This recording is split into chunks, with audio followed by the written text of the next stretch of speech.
Olá, seja muito bem-vindo à nossa segunda aula do nosso módulo bônus, do nosso curso Manual de Primeiros Socorros Familiar. Na aula anterior, nós aprendemos sobre como fazer curativos e controle de hemorragias.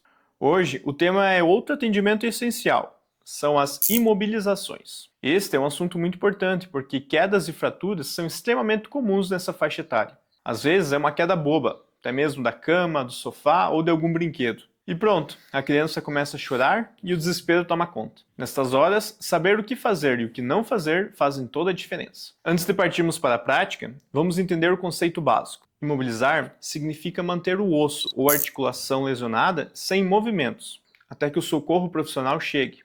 Quando há uma fratura, o osso se rompe, mas também há músculos, vasos sanguíneos e nervos em voltas que podem ser prejudicados. Por isso, mexer no local ou tentar colocar o osso no lugar certo pode causar danos sérios. Por isso que o nosso papel principal nesses casos é estabilizar e proteger o local. Mas bem, existem algumas regras básicas de imobilização que devem ser seguidas. Em primeiro lugar, devemos ter a segurança. Garanta que o local que aconteceu o acidente está seguro, tanto para você quanto para a criança. É importante ainda evitar movimentar aquela criança. Quanto menos mexer, melhor. Se a suspeita de fratura for na região da coluna, mantenha a vítima imóvel e aguarde o socorro. Em hipótese alguma, tente alinhar o osso. Sempre que possível, quando for imobilizar a criança, mantenha as articulações acima e abaixo também imobilizadas. Por exemplo, se a fratura for no antebraço, devemos imobilizar o cotovelo e o punho. Outro ponto importante é verificar a circulação e a sensibilidade daquele local. Depois de imobilizar, verifique se a criança sente o toque na ponta dos dedos e se os dedos continuam rosados e quentinhos. Se ficarem roxos, frios ou dormentes, significa que o curativo pode estar apertado demais. Quanto aos materiais que serão utilizados, eu vou te mostrar que não precisará de equipamentos profissionais para fazer uma boa imobilização. Vamos utilizar materiais simples, que muitas vezes temos em casa. Um papelão firme, para servir como tala, ataduras dessas que podemos encontrar em farmácias, que podem até ser substituídas por panos, lençóis ou outros tipos de tecidos, e, se necessário, fita adesiva, para fazer a fixação das ataduras. O papelão ele funciona muito bem como suporte, porque ele é leve, fácil de cortar e se molda ao membro da criança. Já as ataduras, além de servirem para fixar o papelão, ajudam a manter o membro firme e protegido. Agora, iremos aprender como fazer uma imobilização de braço em uma criança. Esse é um cenário bem comum. A criança está brincando, está subindo ou descendo uma escada, um brinquedo, cai e acaba por fraturar o antebraço ou até mesmo a parte de cima do braço. Para isso, precisaremos basicamente de uma tala de papelão. É importante que o comprimento dessa tala de papelão vá de uma articulação à outra. Por exemplo, aqui nós iremos lidar como se fosse uma fratura no antebraço da criança. Portanto, essa tala de papelão, ela deve passar do cotovelo da criança e passar aqui da região do punho. Após medirmos corretamente o tamanho do papelão, faremos uma dobra nele para que fique em volta do braço, dessa forma.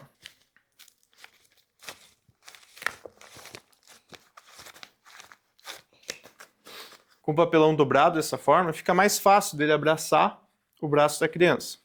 Após o papelão estar preparado, então, do tamanho que a gente mediu, a gente vai colocar por debaixo do braço da criança, dessa forma. A gente pode pedir para que a criança agarre aqui a pontinha do papelão com os dedos. Isso vai favorecer para que a gente possa depois verificar se os dedos estão arroxeados ou não, frios ou quentinhos. Aqui na região do cotovelo a gente faz uma pequena dobra então para cima, para envolver essa parte do braço. Então basicamente o braço da criança vai ficar envolto dessa forma, pelo papelão, que é o que vai dar a sustentação da nossa tala. Após o braço estar posicionado no papelão, viemos com a atadura e começamos a imobilizá-lo da ponta do braço, da extremidade, até a parte de cima. Sempre que formos fazer uma imobilização, devemos ter esse tipo de atenção.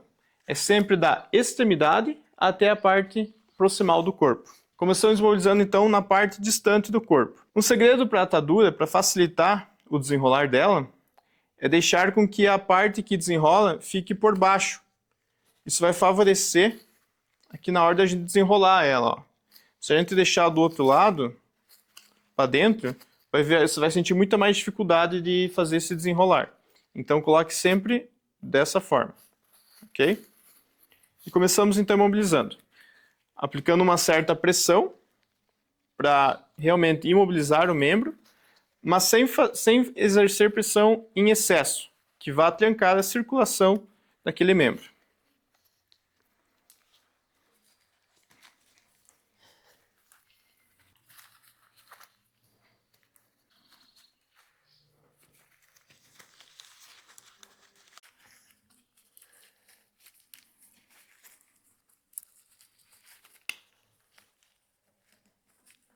O final da atadura, a gente pode ou colocar uma fita aqui para fixar, ou simplesmente pegar essa pontinha e colocar aqui dentro, ó, dessa forma. É importante que a criança esteja com os dedos aparecendo, para que a gente possa verificar se eles estão circulando bem, se a criança sente o toque e se não está apertado em excesso. Após a imobilização do membro, a gente pode ainda estar fazendo uma tipóia. Essa tipóia vai favorecer com que a criança não fique mexendo o braço para cima ou para baixo, e nem para frente nem para os lados. A tipóia, basicamente, a gente pode pegar um pano, um cachecol ou algum outro tipo de tecido, desenrolar ele. E aqui ao redor do braço da criança,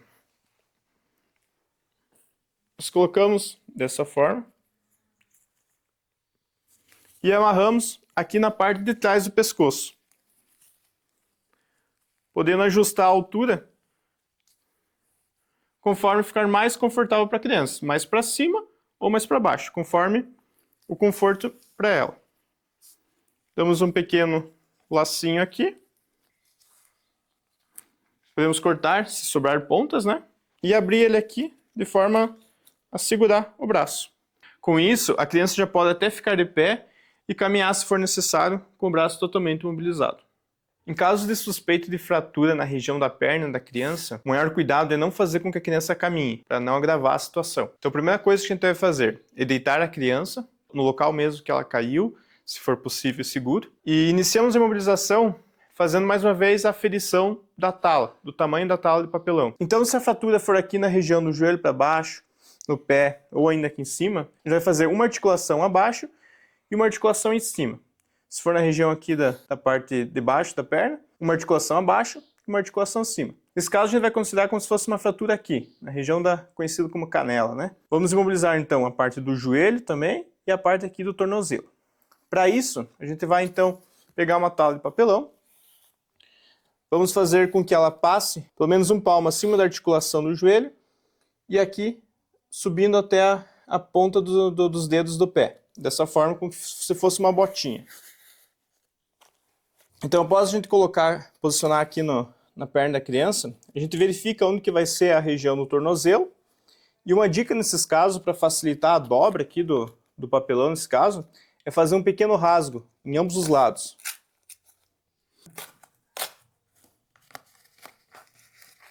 Então, após fazer esses rasgos, fica muito mais fácil do papelão, a gente dobrar o papelão e ele abraçar aqui o membro.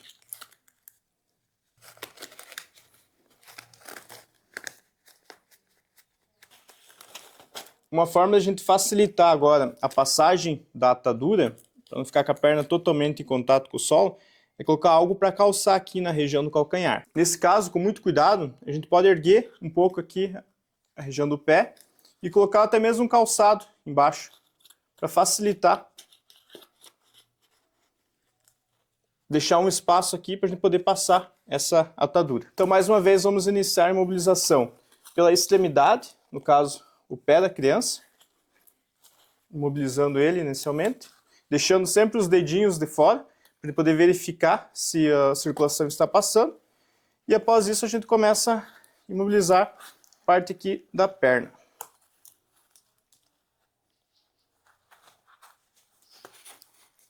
Você pode pedir ainda auxílio de outra pessoa para estar segurando aqui o pé, levantadinho, para facilitar essa passagem da atadura.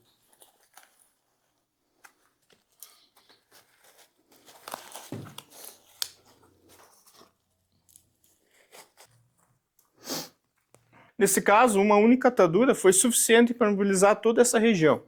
Se for uma criança um pouco maior, talvez, ou a atadura for menor, podemos ainda, após finalizar uma atadura, estar iniciando outra sobre ela até chegar ao local desejado. Aqui no final, da mesma forma, podemos colocar fitas para prender o final, ou ainda dobrar e colocar aqui por dentro da faixa. Depois de imobilizar a criança, observe-a com calma. Se ela continuar relatando dor intensa, dormência ou se os dedos ficarem roxos, é necessário afrouxar um pouco as ataduras. Além disso, evite oferecer comidas e bebidas para a criança, pois não sabemos se será necessário fazer uma intervenção cirúrgica naquela possível fratura. E nunca, em hipótese alguma, tente colocar o osso no lugar, mesmo que ele esteja meio tortinho, fora do eixo. O seu papel nesse caso é apenas proteger e imobilizar o membro. Bem, e para finalizar, assim como eu já falei na aula anterior, eu selecionei um kit de primeiros socorros ideal para famílias que têm crianças em casa. Eu testei e escolhi itens pensando exatamente nos cenários que mostramos aqui, tanto nos curativos da aula anterior quanto nessas imobilizações. Esse kit contém ataduras, tesouras, curativos, talas leves e outras mais. Tudo o que você precisa para agir em caso de emergência. Se você quiser adquirir o seu kit, o link vai estar logo aqui abaixo do vídeo. Esta é uma forma que eu encontrei prática e acessível para deixar a sua casa sempre preparada e equipada para qualquer tipo de situação. O conhecimento ele salva vidas, mas quando vem acompanhado das ferramentas certas, o seu poder de proteger quem você ama é ainda maior. Nos vemos na próxima jornada. E nunca se esqueça, estar preparado é um ato de amor.